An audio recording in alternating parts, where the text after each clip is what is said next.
Rugby League seems to have gone through a similar process in recent times, with the strongest crowds turning up to local grounds, while they have been steering away from cavernous stadiums where all the one rabid fan cheering can hear in response is an echo. LoadingHave a look at the league on the telly this weekend. If the backdrop is a whole bunch of league nutters cheering wildly as the winger dives over in the corner, you can bet it is a match at Kogarah, Brookie, Shark Park, Leichhardt or the like.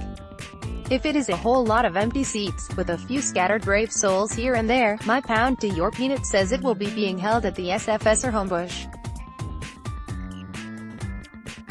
Why is it so, Julius? I thought you'd never ask. My theory is that it goes with the times.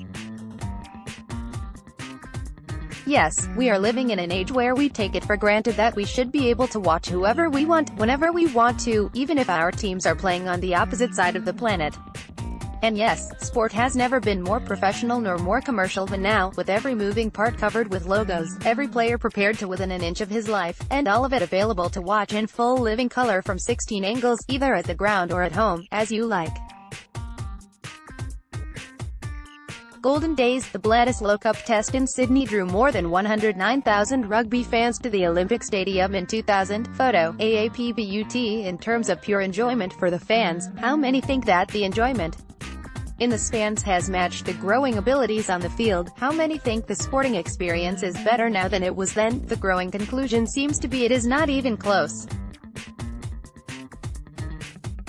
On the fly, the Wallabies could do worse than get the ball in the hands of Israel Folau as often as possible. Photo, AAPIN Rugby. A growing hunger for the sheer tribalism of days gone by is apparent. We remember fondly when the joy of the game was to see butchers, bakers and candlestick makers line up against tinkers, tailors, soldiers and spies. Club Rugby feeds that hunger, helped by the fact that it is now on that Channel 7 digital channel, where it producing record rugby ratings for the Shute Shield. The growing popularity of the club game in Sydney seems to be because the grassroots outfits can't support a marketing department, and don't deal with consumers, or stakeholders, or demographics.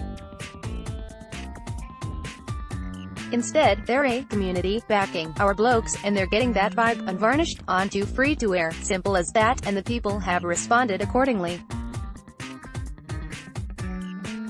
The other factor is when you go to see local matches, at least half the punters go home happy with a big win to their side. What will really help the Wallabies on Saturday night to resuscitate the professional game, stop the presses, is a win. 16 solid years of series losses is a hard sell in any game, as if the fundamental attraction of the action is suspense as to what is going to happen. People will inevitably drift away when they feel like they already know the result. Cue the two Australians in the deepest outback last year, west of Uluru, with no radio, no TV and no internet.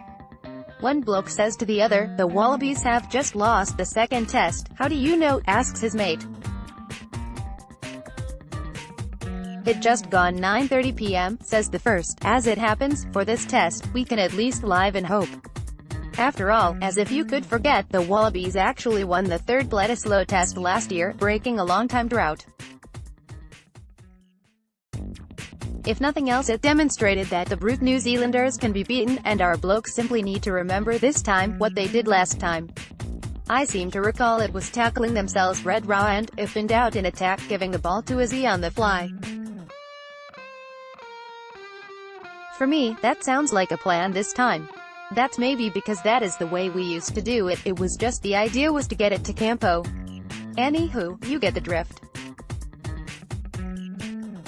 The times have changed so much, everything that's old is new again, and treasured.